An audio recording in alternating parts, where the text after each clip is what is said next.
pain.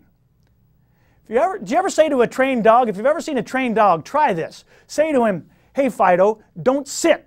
Don't sit, Fido. Don't sit. You know what'll happen? Fido will sit right down. Why? Because he doesn't understand all that chrome and trimming. He understands his command word. That's where he goes. So the mind is like that. And that's the way we have to deal with it. This is precisely why anger management programs, stress management programs, diet plans, all those diet plans you hear about, it's precisely why they cannot and will not work, ever. All they'll work for is to keep you paying money. Think about this in anger management class. People saying, I will not be angry. I will not be angry. I will not be angry.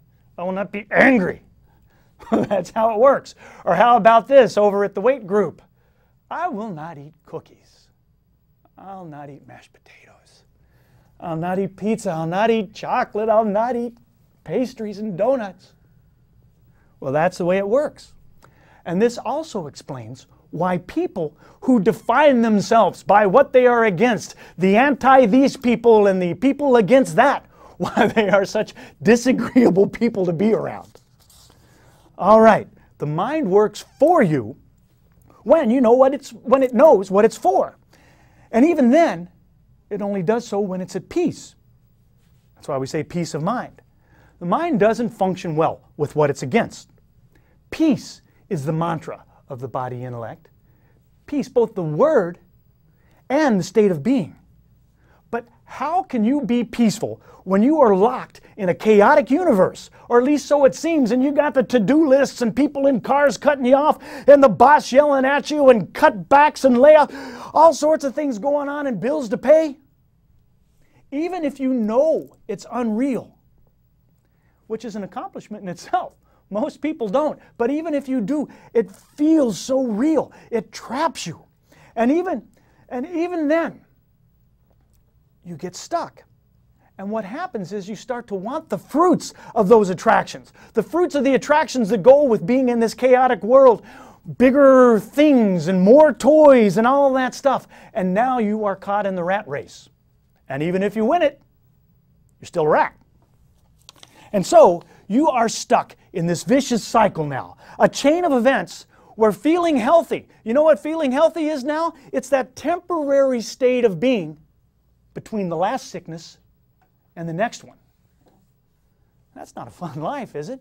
Let's break that chain. To do that, we have to find the mind. How do we find it? How do we find peace?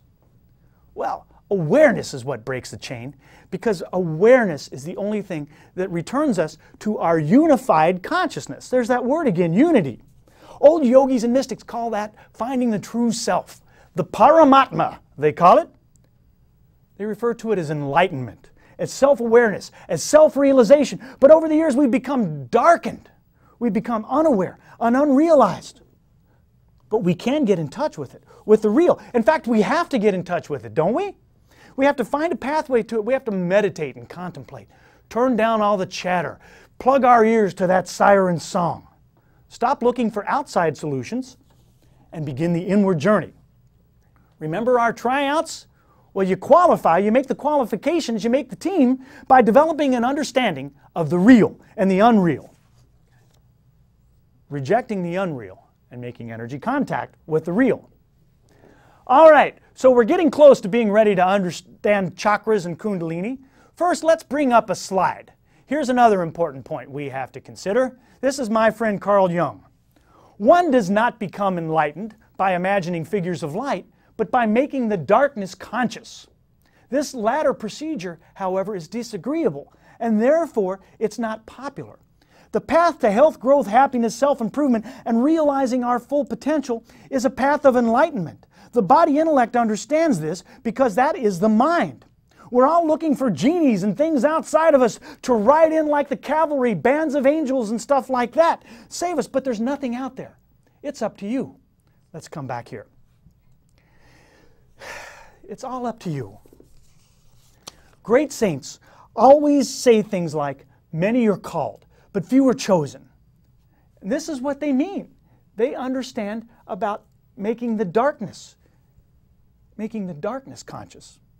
Being called means you get through the tryouts. You get to go, you get to run in the race. Not the rat race, but the real one. It doesn't mean you win. Most runners don't.